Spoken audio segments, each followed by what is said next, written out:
This is always a fun one, but especially meaningful this year with both teams coming in at 3-0 and Arkansas much better than they've been in years. Texas A&M, Arkansas. We've got our guy Andrew Heddersley, of course, from Gig'em 247 Sports to break down the Aggies side. Hey, Andrew. Hey, how's it going, Mark? How are you doing?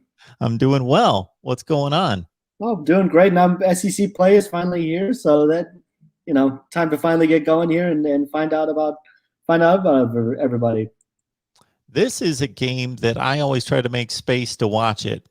Yeah. I think it's interesting. And even though Arkansas has been down, if people check out the scores, and I was going through the scores yesterday, and it brought to mind remembrance of a lot of these games where Arkansas has been down. That last season and a half under Brett Bielema, and then of course the Chad Morris years were bad, and Texas A&M a much better team, much better program, but it's been a one-score game since 2016. So Arkansas comes to play, and now it appears as though they've got a much better team based on the first three games of the season. Yeah, this is always a kind of a battle, and no matter whether Arkansas is good or bad, even in those rough Chad Morris years, they still played A&M real tough and had a chance 2 years ago in his final year to knock off A&M and didn't get it done, but it was still coming down the stretch. They had a chance to tie or win the game on the final drive. And remember, they had a fourth down pass broken up that was dropped. But they've always played A&M tough. They always get up for this game, and it's going to be a good battle. You're right. This is probably as good as it's been matchup wise in a while. Arkansas has probably been one of the more consistent teams so far this year, just in terms of the way they played, and they know their identity. They know who they are and stick to it. I think A&M still trying to find out kind of who they are and find some pieces. So this will be a good test because, for both teams, for A&M, it's Arkansas, Mississippi State, and then Alabama coming to town. For Arkansas, I know they start their gauntlet now with A&M, Georgia, and Auburn. I was listening to our guy Trey Biddy listed out yesterday, and it's just crazy what the rest of their schedule looks like. We're going to find out a lot about both these teams over the next couple of weeks. Yeah, after playing, of course, 10 SEC games coming off all the difficult seasons they've been through. I know Sam Pittman was making a big deal out of that during the SEC media days about what kind of schedule they've had. I think most of the metrics have ranked it the most difficult schedule in the country for the second consecutive year. Yeah, it's crazy. I mean, they're just going to be challenged every week going forward. And, no game in the SEC is easy, though, just when you think about what each team does recruiting wise and the athletes they have on the field. No game is really a gimme, so it'll be a good test. Treylon Burks, one of the better deep threats in the SEC, if not the nation. Antonio Johnson, as you had mentioned before we started to record, off to an outstanding start. Tremendous player, leads the team with 18 total tackles. That's a matchup to watch. Yeah, I think you could see those two matching up in the slot quite a bit because A&M's going to have Jalen Jones out on one corner spot, and I think they're pretty optimistic of getting Miles Jones back full go. He played a little bit this past week, and that kind of gives A&M exactly what they're hoping for on the outside. But that's going to be a really interesting matchup because Arkansas likes to move Treylon Burks around a little bit, move him into the slot, and so you'll probably see him matched up with Treylon Burks quite a bit, with Antonio Johnson quite a bit. And honestly, Antonio Johnson's been right up there as one of A&M's 2 to 3 best defenders so far this year. I know Jimbo Fisher last week said he's got a really, really bright future. He's only in his second year, started in the Orange Bowl last year, and is just a really good tackler and loves to hit. So he's all about the SEC physicality. Treylon Burks, with the emergence of the running game, hasn't been used quite as much this year, and with Arkansas leading games and not having to pass as much, caught 52 last year, 13 catches, 16 yards per catch, and a touchdown this year, but he led the SEC in yards per catch last year at just about 19. They're a lot balanced this year. Arkansas is, just in terms of you're right, just in terms of them being able to run the ball, and obviously you've got Traylon Smith who's got 42 carries for 216 yards, and I mean they've got 5 guys averaging over 100 yards or that have over 100 yards on the ground so far this season. So there's certainly a lot of ways they can get things going on the ground. Just want to double check one stat there. I thought as soon as I had said that I might have been a little bit off.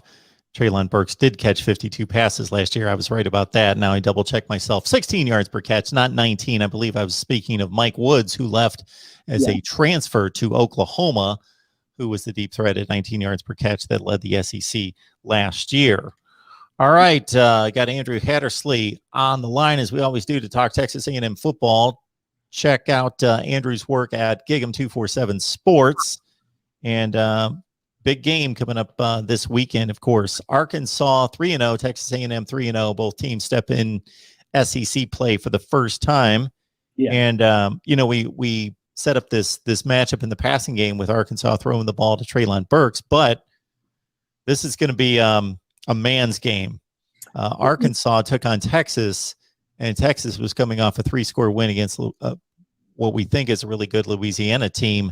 And Arkansas ran the ball down their throats. Like, they determined to run the ball, and they did. And then on the other side of the ball, were strong enough up front, not necessarily to shut down Bijan Robinson, but they held him in check.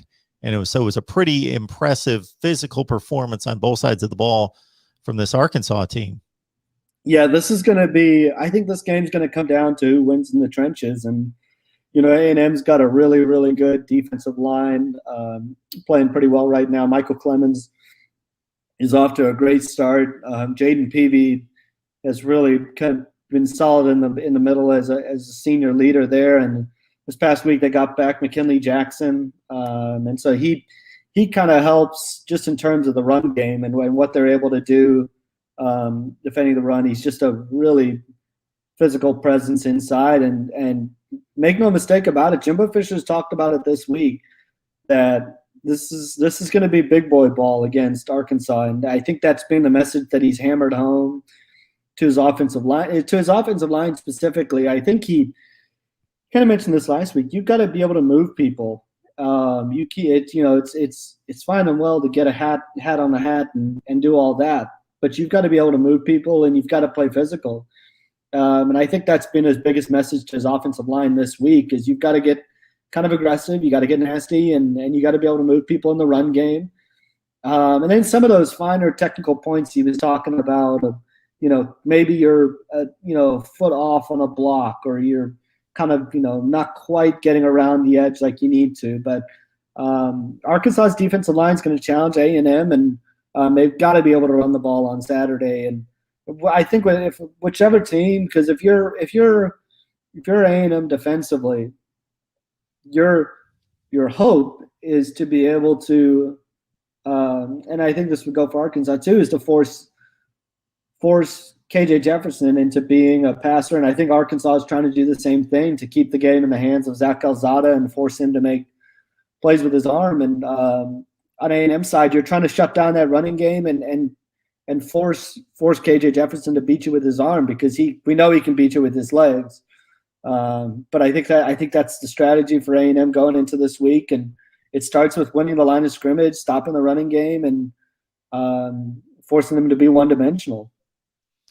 And I know that these coaches teach and preach process and not playing against the opponent, but playing against the standard, and all those things make total sense because you're trying to instill excellence and the goal of excellence, and not, okay, we're beating this team 50-0. It doesn't really matter. But there's got to be something that psychologically plays with a player, that even though that's your intent, that what the name is on your jersey going out against the name on that jersey, and what you're expected to do against a Kent State or against a New Mexico. And then when it turns out to be true during the first quarter, and okay, we're up 2 scores, now we're up 3 scores, that the intensity, it's just human nature, isn't going to be what it is when okay, we're playing Arkansas this week. They beat Texas bad. We know that they pretty much match up with us physically. This is going to be a dogfight. Yeah, for sure. And I think I don't think there's anybody on either side that doesn't recognize this is going to be a dogfight and could well be a one possession game going into the fourth quarter and late in the fourth quarter. Either way, you're right, and I think that was kind of Jimbo Fisher's point is you can't let up, and you can't you got to be able to maintain that intensity and that standard. He talks a lot about standard and meeting the standard, and the standard is the standard. It's one of his favorite phrases. And you're right. It's one of those things where he wants to see a team for 60 minutes be able to do it consistently, and I do think it makes a difference. It's just human nature when you're a player to let off the gas, especially in the New Mexico game. That game was in control pretty quickly. It was pretty much over by halftime.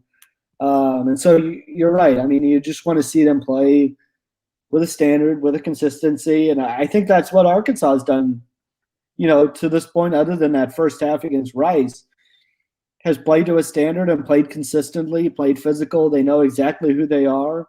They're going to stick to it, and I think that's why they've been one of the better stories in college football so far. Yeah, Texas A&M taking on Arkansas, and like we said off the top, this has been a struggle for the Aggies even when they had much better football teams, because this has been just an interesting rivalry in the SEC Western Division. And of course, the Hogs were much, much improved last year, coming from no wins in the SEC for 2 consecutive years to 3-7, and they were much better than that. They were in every game and kind of got ripped off once or twice in very controversial situations late in the game.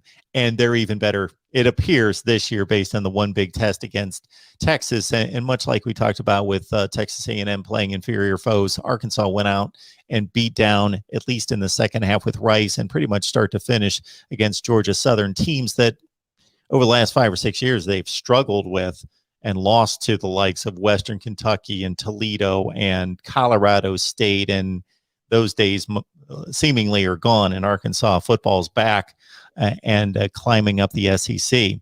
So, each rivalry has a different feel to it. I can't think of another one in the SEC that's played at a neutral site. This is the one. And the SEC has done different things with rivalries, where for years and years and years before Texas A&M joined the league, LSU and Arkansas would play on the Friday after Thanksgiving. That was kind of a designated spot. And then with Texas A&M joining the league, the SEC kind of pushed Arkansas out of the way, wanted to match them up with Missouri as their non-division rival that they play every year, and moved Texas A&M into that game against LSU on the final weekend of the season. Now we got this game that's a kind of a la Oklahoma, Texas, a neutral site game, and has been for quite a while. But different people have different thoughts about whether that should be the case, playing in an NFL stadium. Yeah, I think both. I know Ross Bjork's been abundantly clear about this, that the contract, when it's up in 2024, needs to be moved back to being on campuses. And I think Arkansas feels the same way, to be honest. I don't know if they're necessarily thrilled just with the way this all worked out, of A&M getting a home game and Arkansas, and then Arkansas not getting a home game in return. But I think Arkansas, if I remember correctly, is going to get the first game when it does go back to being on campuses. So I think from A&M's perspective, you don't want to give them 2 straight home games as well. So it's kind of one of those things where, yeah, I think this will be the best neutral site game though in a while, just in terms of we talked about Arkansas and the program being on the rise the way it is. I think you'll see Arkansas fans turn out in droves this weekend to AT&T Stadium, and we know A&M fans always travel well, and they'll certainly be loud and into the game as well on Saturday. So it should be a really good environment. And maybe what they were hoping for with a neutral site game, and I think this will be a pretty good environment to play in. But I know both sides are really looking forward to getting the game back on campus, and that should start happening once the contract's up in 2024. Andrew's going to be at the ball game, and we're going to have post game for you after the game on the main channel, and just Stay tuned to the Voice of College Football. I'll let you know exactly where we're going to be, but we hope to be on the various channels connected with Texas A&M, but we plan on being on the main channel for post-game coverage with Andrew an hour or so after the game. Andrew, appreciate you stopping by, breaking this one down. Anything we've missed? Nope, I think that covers it. Yeah, thank you as always. It should be a good one on Saturday, and I'm sure we'll have a lot to talk about after that game, and I think we'll have a much better idea of both teams coming out of that game, especially A&M, just in terms of where they are, and I think once that Arkansas game is done, it's Mississippi State, and then Alabama's coming to town. So this is a big couple of weeks for A&M now. Absolutely, no question about it. Well, enjoy the game, Andrew. Thanks for coming on as always. Thank you very much.